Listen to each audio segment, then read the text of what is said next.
तो आज बात करते हैं एक ऐसी कहानी की जो समय के साथ पुरानी नहीं होती। एक ऐसी कहानी जो हमें ये सोचने पर मजबूर कर देती है कि परिवार और असली दौलत इसका सही मतलब आखिर है क्या। सोचिए जरा, जब अपनी ही औलाद आपको बोझ समझने लगे तो एक माँ कहाँ जाए? यही सवाल इस पूरी कहानी के दिल में है। एक ऐसा सवाल जो सच में अंदर तक हिला देता है और सोचने पर मजबूर करता है। तो कहानी शुरू होती है चंपा देवी से, एक बूढ़ी माँ जो एक छोटी सी झोपड़ी में अकेली रहती थी। ये झोपड़ी उनके 4 बेटों ने मिलकर उन्हें दी तो थी, लेकिन वो चारों खुद अपने अपने परिवारों के साथ अलग रहते थे। उनकी दुनिया ना बस उस झोपड़ी तक ही सिमट कर रह गई थी। उम्र बढ़ रही थी और शरीर अब साथ नहीं दे रहा था। कमर में हर वक्त दर्द, हाथ कांपते थे। अब पहले जैसी काम करने की हिम्मत भी कहाँ बची थी। सोचिए, उनका पूरा का पूरा दिन बस सड़क को देखते हुए इसी एक उम्मीद में निकल जाता था कि शायद शायद आज कोई बेटा मिलने आ जाए।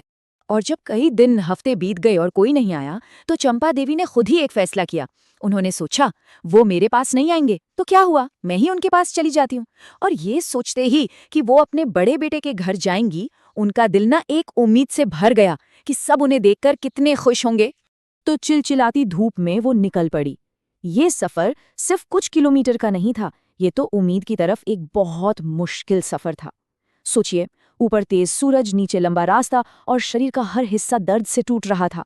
लेकिन एक माँ के दिल में जो छोटी सी उम्मीद थी ना कि अपने बच्चों से मिलेंगी, बस वही उम्मीद उन्हें आगे और आगे बढ़ाई जा रही थी। लेकिन जब वो आखिरकार अपनी मंजिल पर पहुंची, तो कहानी ने एक ऐसा मोड़ लिया जिसकी उन्होंने कल्पना भी नहीं की थी। और यहीं से उनकी उम्मीदों के एक एक करके टूटने का सिलसिला शुरू हो गया। तो पहले बेटे का घर। दरवाजा बहू ने खोला। चेहरे पर मुस्कान तो थी, लेकिन एक बनावटी सी, एकदम फीकी। खैर, चंपा देवी को घर में जगह तो मिल गई, लेकिन वो रहना बस दिन काटने जैसा था। बेटा बहू अपने काम में लगे रहते और माँ को वक्त पर रोटी तक नसीब नहीं हो रही थी। और फिर एक दिन बेटे ने सीधे सीधे कह ही दिया, अम्मा आप दूसरे भाई के घर क्यों नहीं चली जाती, हम लोग यहाँ बहुत बिजी रहते हैं। बस ये एक लाइन उनकी पहली उम्मीद को चकनाचूर करने के लिए काफी थी।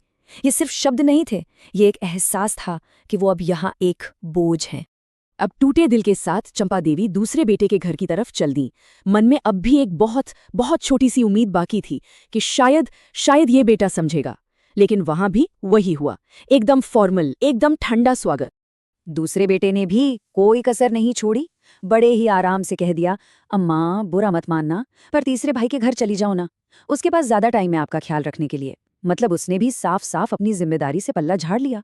अब चंपा देवी को ये दर्द और गहरा महसूस होने लगा। ये समझ आने लगा था कि वो माँ नहीं, बस एक जिम्मेदारी बन गई है जिसे हर कोई एक दूसरे पर टाल रहा है। तीसरे बेटे का घर, यहाँ का एक्सपीरियंस तो और भी ज्यादा चुभने वाला था। घर तो बड़ा था, कमरे भी बहुत थे, लेकिन माँ के हिस्से में आई एक स्टोर रूम के कोने में पड़ी पुरानी चारपाई। और हद तो तब हो गई जब पोते पोतियों को भी दादी से दूर रहने को कह दिया गया। और फिर एक रात उन्होंने अपने ही बेटे और बहू की बातें सुन ली। बहू कह रही थी, आखिर कब तक हम इन्हें रखेंगे, और बेटे का जवाब था, मैं भी यही सोच रहा हूं, क्यों ना चौथे वाले के पास भेज दें। ये शब्द चंपा देवी के कानों में शीशे की तरह चुभे। उनका दिल पूरी तरह से टूट चुका था। वो बस दीवार का सहारा लेकर वहीं बैठ गईं। अब कोई उम्मीद बाकी नहीं थी। अब जब सारी उम्मीदें खत्म हो चुकी थीं, चंपा देवी अपने आखिरी ठिकाने सबसे छोटे बेटे के घर की तरफ बढ़ी। इस बार उनके मन में कोई खुशी नहीं थी, कोई उम्मीद नहीं थी, बस एक अजीब सी खामोशी थी। लेकिन कहते हैं ना, जहां सारी उम्मीदें खत्म होती हैं, वहीं से कोई नई शुरुआत होती है। और बस यहीं से कहानी का रुख एकदम से पलट गया। ये देखिए, दो अलग अलग दुनियाएं। एक तरफ बनावटी चिंता और झूठी मुस्कान, और दूसरी तरफ सच्चा प्यार, सच्चा अपनापन। जैसे ही छोटी बहू ने अपनी सास को देखा, वो दौड़ कर आई और उन्हें गले से लगा लिया। उसकी आवाज में कोई दिखावा नहीं था, सिर्फ और सिर्फ प्यार और अपनापन था। और बेटा, वो तो भागता हुआ घर से बाहर आया और अपनी माँ को इस हालत में देखकर उसकी आंखों में आंसू आ गए। उसने बिना कुछ सोचे माँ के पैर पकड़ लिए और बस इतना ही कहा, अम्मा आप पहले क्यों नहीं आई। उसके शब्दों में शिकायत नहीं थी, बस प्यार था और इस बात की फिक्र थी कि माँ इतने दिन कहाँ थी। घर मिट्टी की दीवारों और छप्पर की छत वाला एक छोटा सा झोपड़ा ही था। गरीबी थी, लेकिन उस घर में प्यार और सम्मान की कोई कमी नहीं थी। असली अमीरी तो यही थी। बहू अपने हाथों से उनके लिए गरम रोटी बनाती। बेटा दिन भर की मेहनत के बाद घर आता तो सबसे पहले माँ का हाल पूछता। और पोता वो तो दादी की गोद से उतरता ही नहीं था। उन्होंने अपनी चारपाई माँ को दे दी और खुद जमीन पर सोने लगे। जो भी रूखा सूखा था उसे भी बड़े प्यार से मिलकर खाते थे। ऐसे ही प्यार और सुकून में कई साल बीत गए।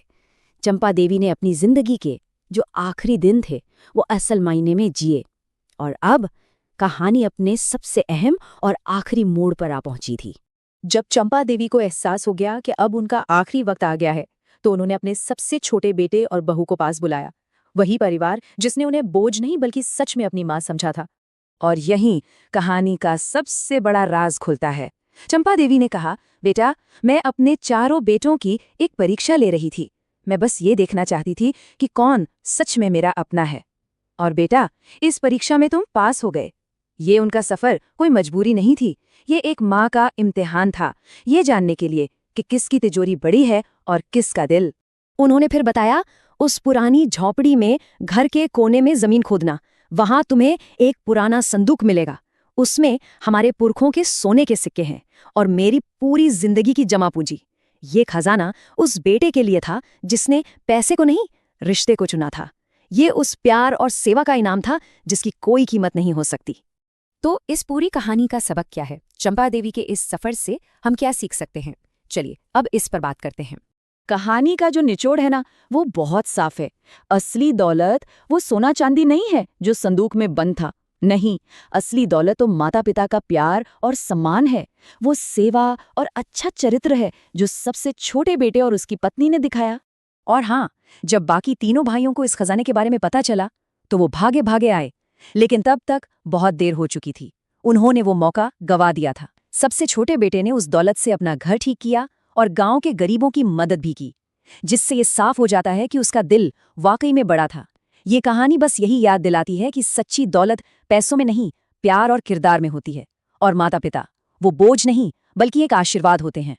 और आखिर में ये कहानी हमें एक बहुत ज़रूरी सवाल के साथ छोड़ जाती है। हम सब अपनी जिंदगी में अपने सबसे बड़े और कीमती खजाने की देखभाल कैसे कर रहे हैं?